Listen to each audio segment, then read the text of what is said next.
Hi everyone, I'm video na bumpulo lakse. Sila papana lichi papa to mogi papa khna mi nang lichi pir me na ko lichi je ma chang che papana yam haw ek nim cha na ba ju pula e guys यहाँ पे जो मम्मा खुला है ये लिची पापा लेके आए थे और पापा बोल रहे थे पापा ने 1 2 4 टेस्ट करके देखा तो ये बहुत टेस्टी है बोला और बड़ा बड़ा करके इसका जो साइज़ है तो देखते हैं खा के मैं और मम्मा भी ट्राई करने वाली हूँ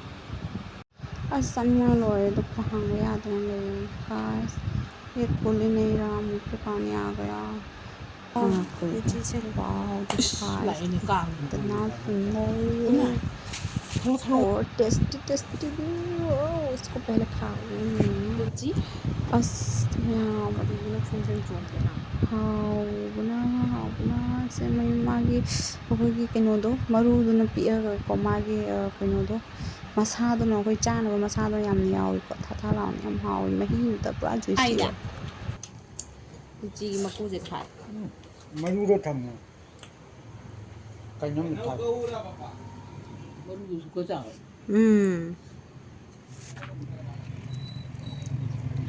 kan cháu nhiều guys ngô mà cũng tôi mरुद tôi mai jangan kena bisa mरुद bisa biduk ini ada mरुद saya nang ndeng ai này bị mama sao bây giờ tu quay nữa rồi cái nó nào mà tung nó giảm dầu ấy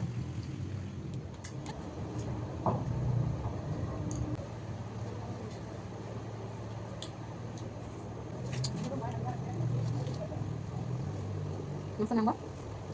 ao ao cái đúng là cái nào cái đúng là cái quả cái năng bạc vài triệu mama con đi chị cha ra tới nào bạc tôi nó vài xịt cái số mang đó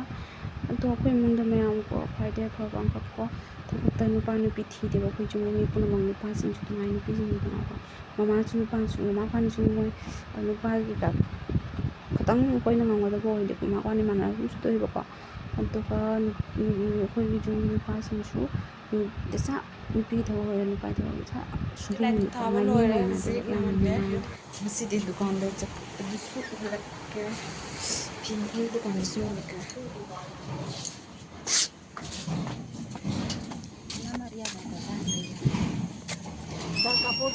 video akwai na duk shiga jun tin na kuma mamang lo lai ta di shiga ju sa de shiga na mu ke nam do do di sam dầu đây mày được có thì phim sẽ phải tìm tôi nhắm lắp thế tôi mà phim mà đi đến 100 mà lâu rồi mà 20 tôi nó lâu rồi có tôi lúc bác kun cực mà hiện lâu rồi cái nó hay đi mà nó slide tôi bây giờ hay đi khâu qua bao nhiêu mà có được mà được qua mình chỉ ao là thôi mà được cái xong khai thế mà tôi lấy em hay được phô cầm em vô để tu rồi em sẽ phải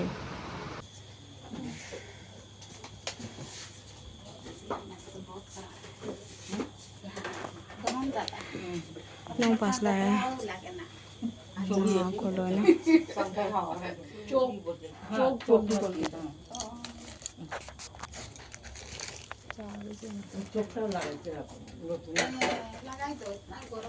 kalau na Pali bersebay Fiska Service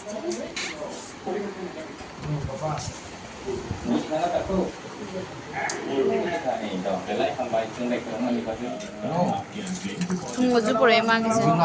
Met pas dalai deh. Pas naik deh, mai kira met pas sebo. Pas lah. Tu, nang pas sama ini. Nang pas tomba. Sana koi rohit. Wajah ngangan daba.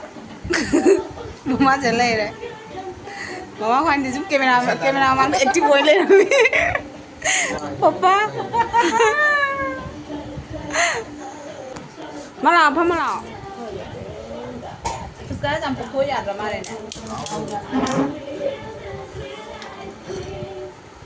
Sama-sama, kita bilang.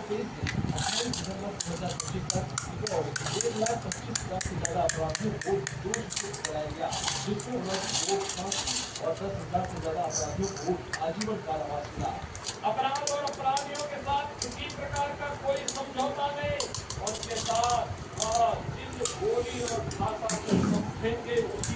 तो हो से अय्या ताग्रबा tinggo look Khare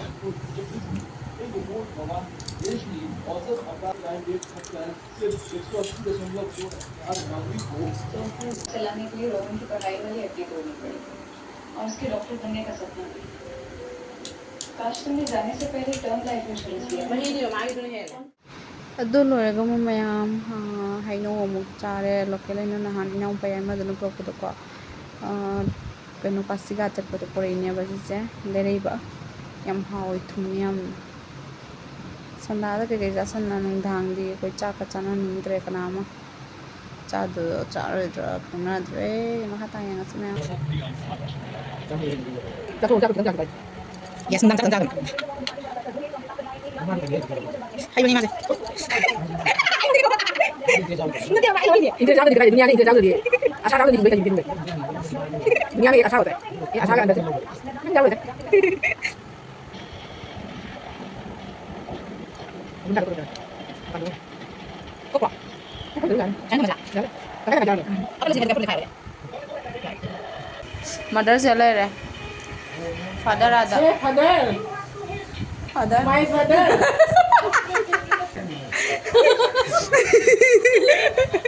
my father lagi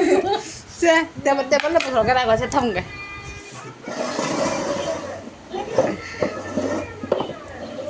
से ना वांग अंगन दबा नी दु वांग अंगन दबा baru nukun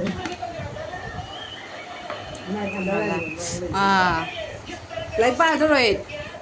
हाय नो मुचा लगे ma'am pani puri ta thuê quay đi điên mà không cha đâu là phải làm gì अब है no चुपा hay nấu chụp ba hay nấu súp la cha ba hay để chú cha ba hay अब तब ना तने होई जाए दो quay điên mà không chụp qua đâu hết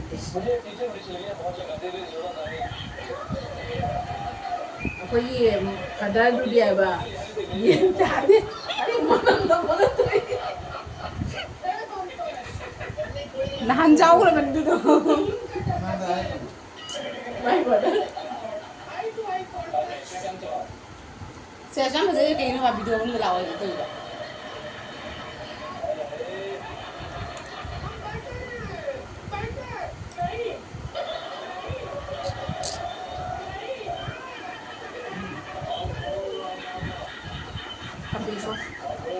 na dang nang ai đi đâu nè phải nhìn nhìn câu đẹp mai ấy nang itu kari mantra no nè ai nè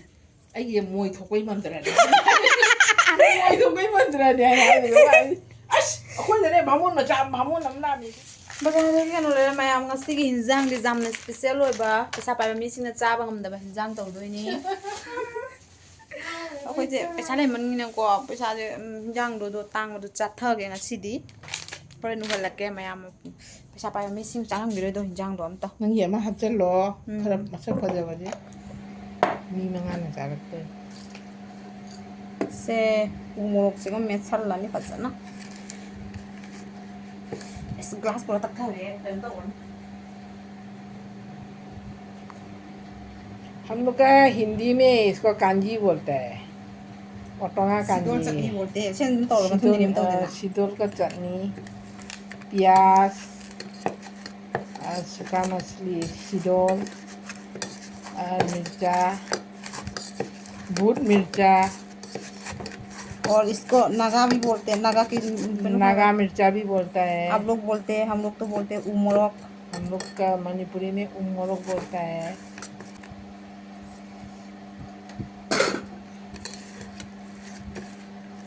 ना पास में मी लोय मा खुद तिंगन जो में मी लोय चंग money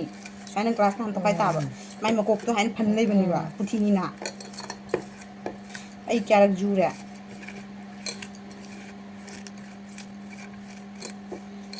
du cái lô này nó tay chỉ xin được cái giống cái này càng gì thôi mới chân này để nó đi chân nó nằm ở đó